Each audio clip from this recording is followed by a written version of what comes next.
Logan Paul's entire NFT portfolio revealed.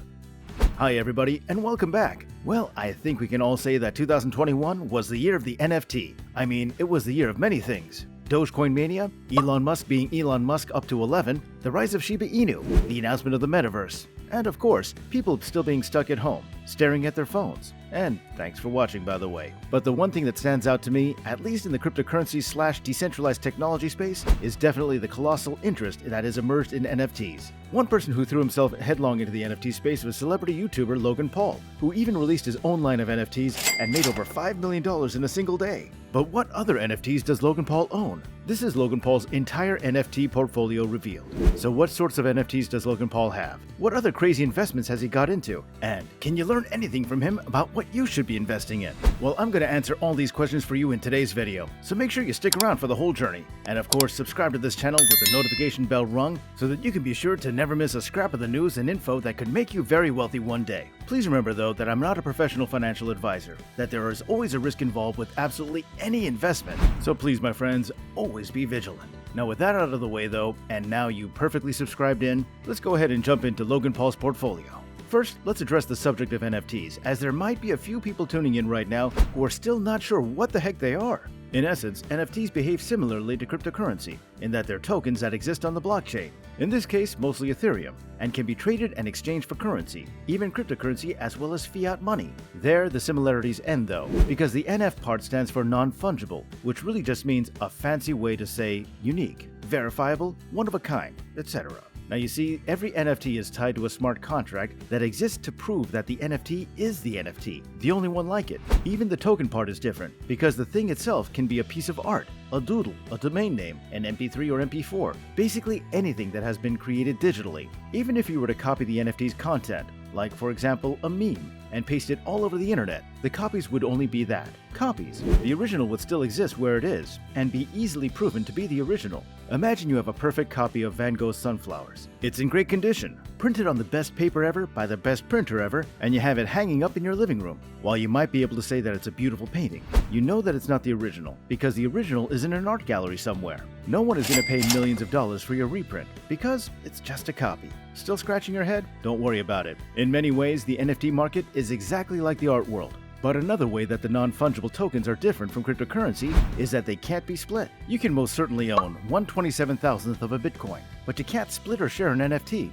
You either own the whole thing or you don't. In much the same way that if you were to go to the Louvre, take the Mona Lisa, cut it in half and offer to pay for only half of it, you'd probably just end up getting arrested for destroying a historical work of art. Also, no one would be paying for it anyway. So now that we've firmly established what NFTs are, how they work, and how people can use and interact with them, let's get back to Logan Paul, the celebrity YouTuber who's been very involved with them. For the past 8 years, that Logan Paul has been known to anyone. He's done plenty. Vines, YouTube of course, influencer, and actually even boxer. But in more recent years, Paul has been getting more and more involved into digital currency and especially NFTs. He actually owns over 100 NFTs at the moment, which have cost him more than $4 million.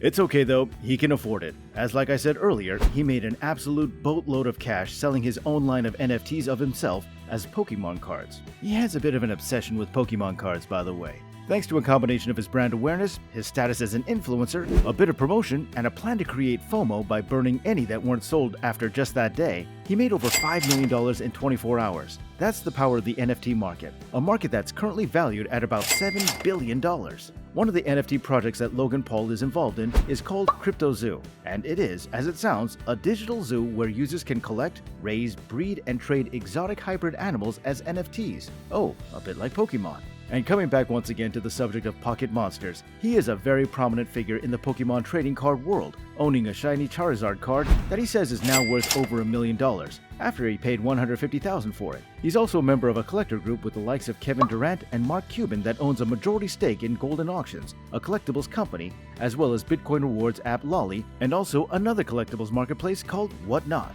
But what about his own NFT collection? Well, Logan Paul recently shocked his fans by revealing the eye-watering total amount of money that he had spent on NFTs in just the past year. In a recent tweet, Paul stunned his fans by saying, "Began collecting NFTs NFTs this year, and followed with Fred 139 total, spent $2.645 million, and first collection at World of Women NFT. World of Women is sort of a progressive collection of tokens that revolve around pictures of women in various states. They have various eye colors, makeup and hairstyles, including more modern styles like totally bald or half-shaved and blue, etc. The collection celebrates what it refers to as inclusivity and equality by exclusively offering only women as tokens. It's a bold collection for a new age and definition of inclusivity and progressivism, and might help Paul to avoid yet more controversy in his online life. It's pretty fair to say that Logan hasn't held back at all on his enthusiasm for the NFT movement, spending whatever he sees fit to purchase his 139 NFTs. In another tweet, Paul said, "I literally left dinner last night to snag these," and showed two pictures, each of a pixelated rock. Rock 65 and 68 are his particular choices, but wait till you hear the prices. As Paul himself tweeted, $60,000 and $95,000. The first rock NFT on Ethereum at We Like the Rocks actually came before the Ether rock. I know it's ridiculous, but it's digital history, and I think they're pretty cool, with a smug emoji. Yes, you heard that right, $60,000 and $95,000 on some pixelated rock pictures. Now perhaps you see what I mean about NFTs being like the art world.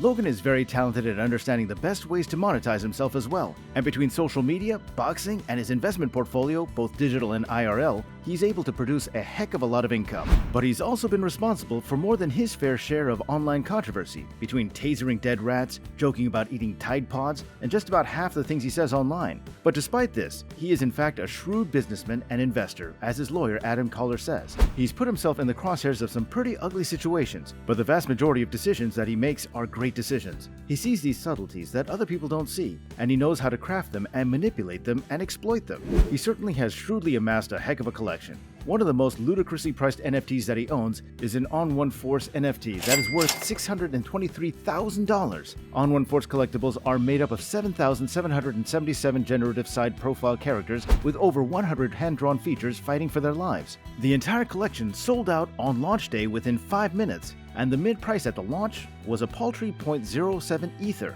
They have since appreciated considerably, as you might have guessed. He also owns a white Grumpy Genesis Mooncat NFT, which cost him $522,000. The Mooncat Rescue is an Ethereum-based NFT line of collectibles that started in 2017 and is supported by cat lovers who also love NFTs all over the world. As you can probably deduce from what I'm saying here, that makes this one of the longest-running and oldest lines of NFTs that are currently in existence, being almost 5 years old. Similarly to when he bought his two digital rocks, Paul justified this purchase by stating that he believes history is important and is also equal to price appreciation. Between his collection of NFTs himself and his investments into other collections, Logan Paul has really cemented himself as a dominant player in the world of NFTs. Of course, as he's an individual and doesn't need to reveal his personal information to anyone really, there are still a great many of his NFT investments that we cannot possibly know. But that's one of the things about NFTs that make them so interesting. Anything, and I mean anything, can be an NFT. Digital rocks, cats, trading cards, they're just the start. It's definitely worth getting involved now before even more average Joes do.